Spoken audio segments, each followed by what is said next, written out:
The moment the White House stood still.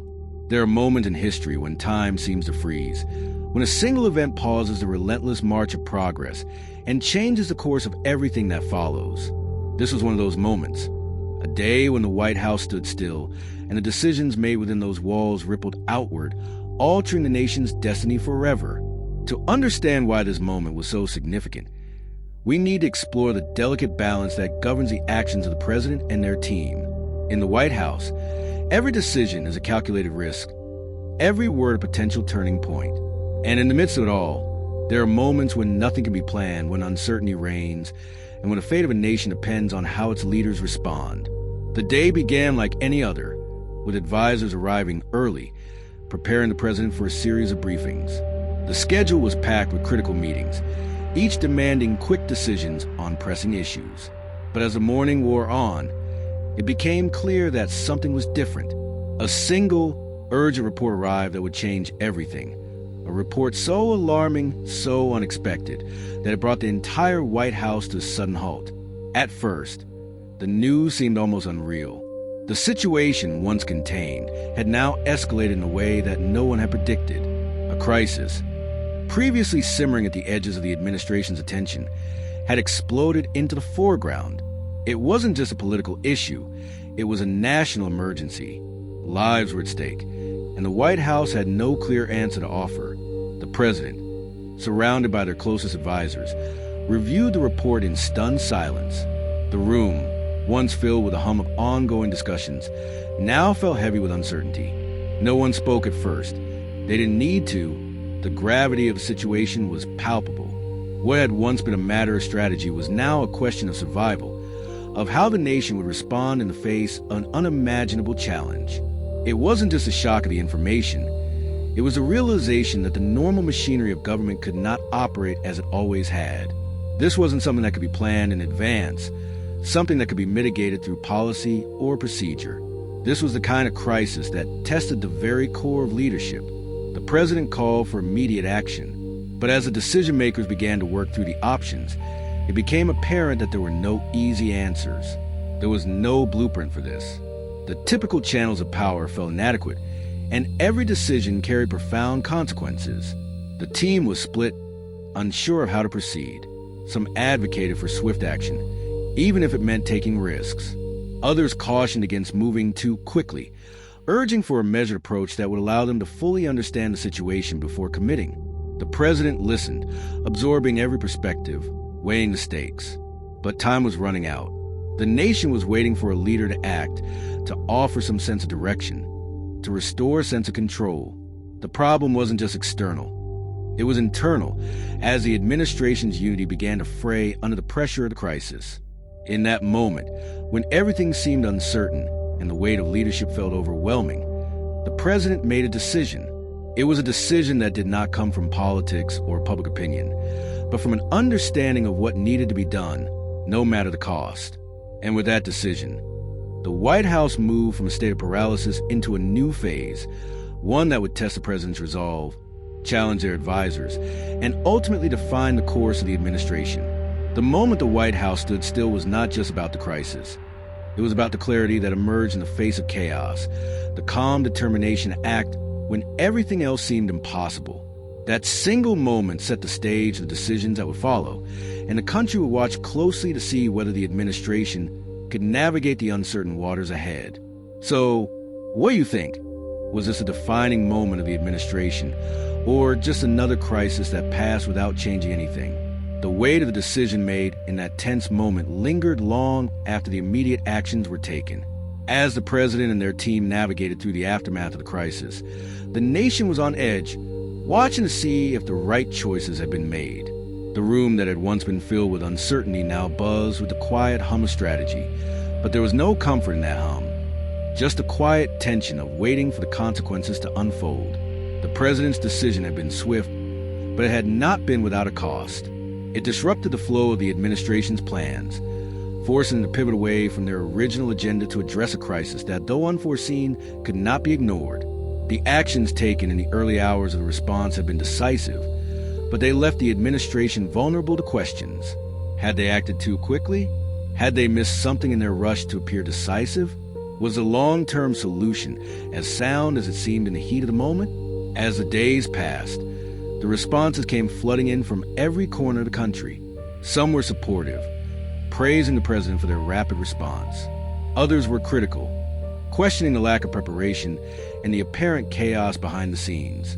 What had once been an administration on the verge of setting an ambitious agenda now found itself scrambling to manage a crisis, its original promises slipping into the background as new challenges took center stage. In the heart of the White House, advisors struggled to maintain unity. The early success of the president's decision began to fade under the pressure of long-term consequences. Policies that had seemed like natural extensions of the president's vision were now questioned for their feasibility. The team, once united by a shared goal, now found themselves at odds over how to proceed. Some wanted to hold fast to the bold actions taken in the moment, while others pushed for a more measured approach moving forward. The president, though visibly affected by the strain, remained resolute. They knew that leadership was not about perfection. It was about responding when the moment demanded action, even when that action came with no guarantees. The reality of the crisis had been like a sudden gust of wind, disorienting and forceful, but in its wake came the opportunity to reshape the narrative, to lead not from certainty, but from the clarity that comes when everything else is in doubt. As the president moved through the corridors of the White House, reviewing reports and meeting with key figures, the weight of the crisis continued to hang over them. But there was something else in the air now, a sense of resolve that had not been there before. The administration had been tested in a way no one had expected, and it had responded with determination. The questions about their decisions would not disappear, but now the president had a new challenge, to prove that the choices made were not just reactionary, but part of a larger, sustained effort to restore confidence in leadership. The moments of hesitation and self-doubt were beginning to fade as the president pushed forward, knowing that the only way to lead through uncertainty was with unwavering commitment to action. No matter how the public responded, no matter how much scrutiny the administration faced, the decision had been made. Now, it was time to demonstrate that leadership wasn't just about responding to a crisis in real time. It was about making the hard calls, even when the road ahead was unclear. The moment the White House stood still was a defining one, not because of the immediate response, but because it forced the administration to ask the most fundamental question of all. What kind of leader do we want to be when the world is watching and when the stakes couldn't be higher? As the situation evolved, the answer was slowly becoming clear. A leader willing to adapt, to take responsibility, and to continue moving forward, even when the course ahead was shrouded in uncertainty. So, what do you think? Did the president's response to the crisis define their leadership, or did it expose weaknesses that can't be overcome? As the weeks passed following the crisis, the initial uncertainty gave way to a deeper sense of resolve. The president, having weathered the storm of immediate decisions, now faced the even more difficult task of ensuring the nation believed in the path forward. The public's reaction to the response had been mixed.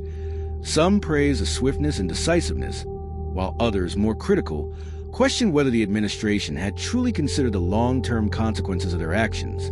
The president's team now worked tirelessly to manage the fallout, to address the concerns, and to reframe the narrative.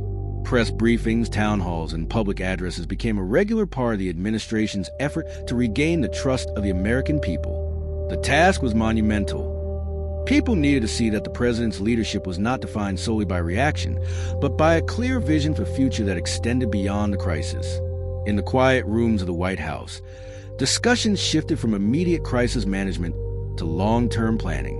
Advisors who had been caught in the whirlwind of the crisis now began to think ahead, proposing solutions not just to stabilize the situation, but to address the underlying issues that had contributed to the crisis in the first place.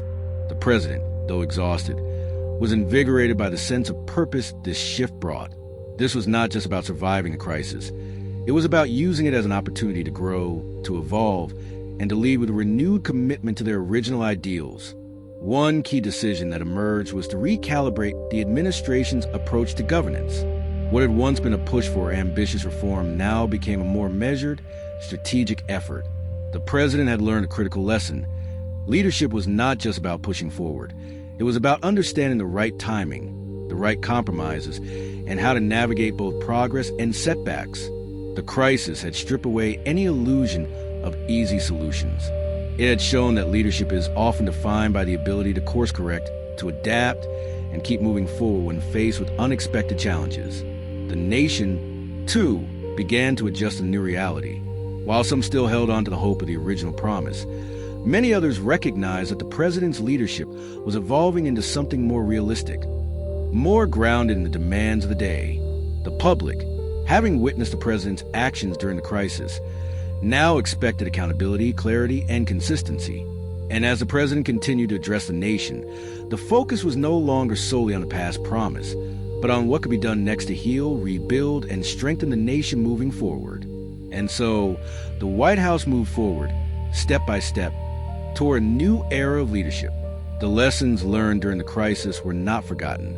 They had reshaped the administration's approach to governance, making it more inclusive, more thoughtful, and more prepared for whatever lay ahead. The president, while never losing sight of the original vision, had found a way to blend ambition with pragmatism, idealism with realism. As time passed, the moment when the White House stood still became a defining point in history, not just because of decisions made in the wake of the crisis, but because it marked the beginning of a new, more resilient form of leadership. The president's ability to reflect, adjust, and move forward in the face of doubt became their greatest strength, and it was that strength that would carry them and the nation into the future. So, what do you think? Did the president's response ultimately define their leadership, or did it only underscore the challenges of leading in such uncertain times? As months passed, the president's leadership continued to evolve, shaped by the crisis and the response that followed. The nation, having watched the White House face uncertainty and adjust its course, now found itself at a crossroads. The president had made difficult decisions, had reassessed the trajectory, and had ultimately set a new course.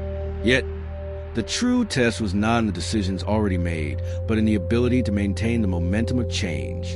The country, though divided in its reaction to crisis, began to see the long-term effects of the president's response. What was initially met with skepticism now appeared as a measured, thoughtful approach to governance. The administration's commitment to rebuilding trust through transparency and accountability was slowly bearing fruit. Public perception, though still uncertain, started to shift. The president's approval ratings began to stabilize, not because they had done everything right, but because they had shown the ability to learn from their mistakes, to adapt when necessary, and to remain committed to moving forward. But as the president continued their work, they were acutely aware that not everyone had been convinced.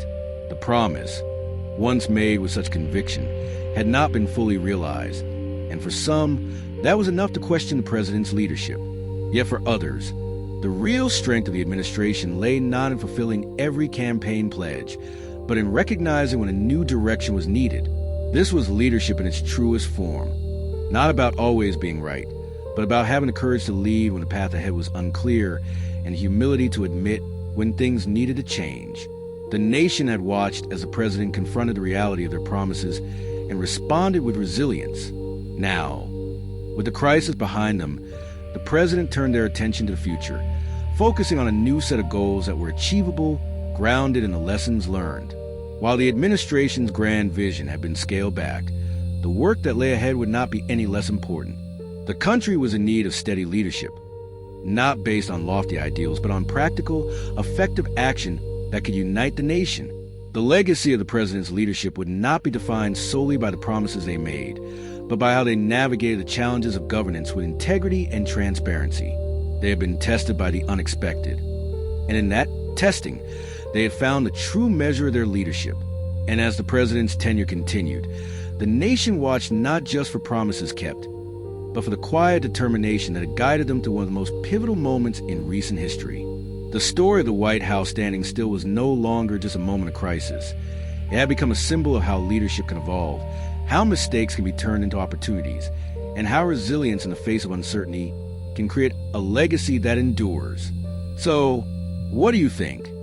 Did the president's journey through uncertainty redefine their legacy, or was it the mistakes made along the way that ultimately defined the administration?